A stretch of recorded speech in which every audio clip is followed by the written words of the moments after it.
शम्यो रावृणीमहे गातुं यज्ञाय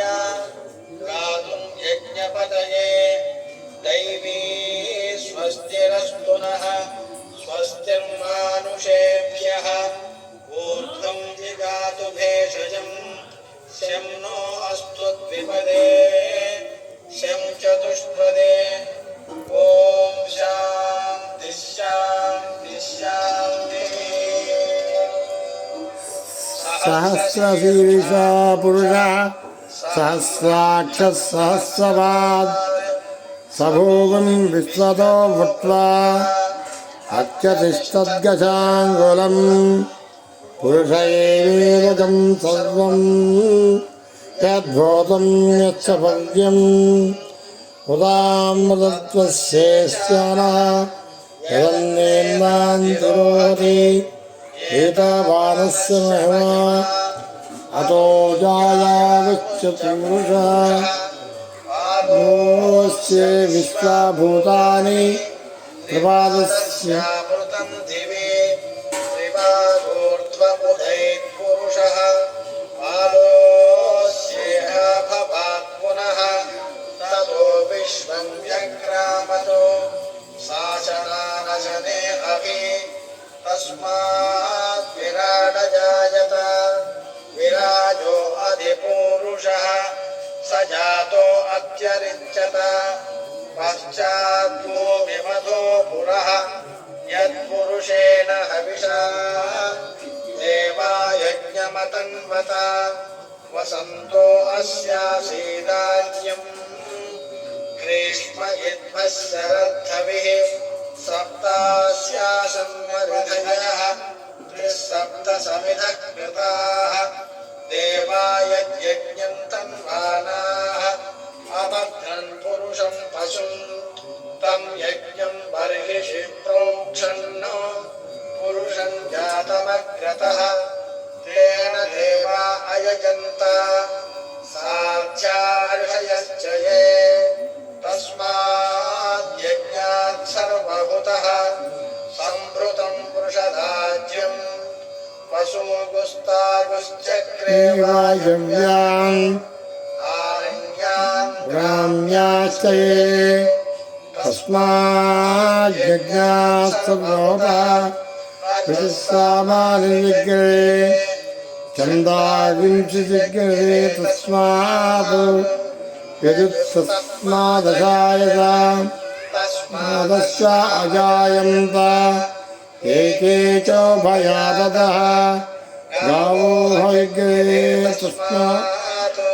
तस्माज्ञाता अजावयः यत्पुरुषं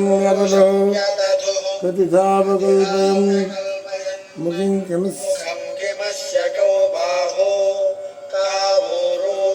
कावोरूपादावुच्येते ब्राह्मणोऽस्य मुखमासीत् बाहुराजन्यः कृतः ऊरूतकस्य यद्वैश्यः पद्भ्यागुं शूद्रो अजायत चन्द्रमा मनसो चक्षुः सूर्यो अजायत मुखादिन्द्रिश्चाग्निश्च प्राणाद्वायुर्जायत नाभ्यासीदन्तरिक्षं श्रीष्णोज्जो विमुक्तदा पद्भ्यां भूमिद्विश्वादौ तदा लोकागम् अयं वेदामेतं पुरुषं महान्तम् आदित्यवर्णं तमसस्तु पारे सर्वाणि रूपाणि विचित्य धीरः नामानि कृत्वाभिवदन्यदास्ते धाता पुरस्ताद्यमुदा जहार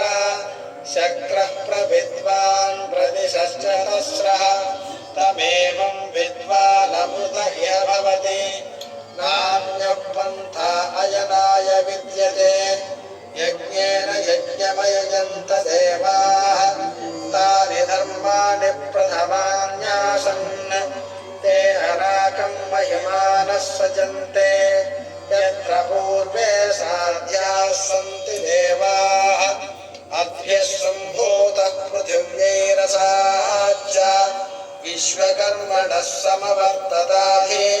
तस्य त्वष्टा विदधद्रूपमेति तत्पुरुषस्य विश्वमाजानमग्रे वेदाहमेतं पुरुषं महान्तम् आदित्यवर्णं तमसः परस्तात् तमेवं विद्वानमृत इह भवति नान्यः पन्था विद्यते यनाय प्रजापतिश्चरति गर्भे अन्तः अजायमानो बहुधा विजायते तस्य धीराः परिजानन्ति योनिम् मरीचीनां पदमिच्छन्ति वेधसः यो देवेभ्यः आतपति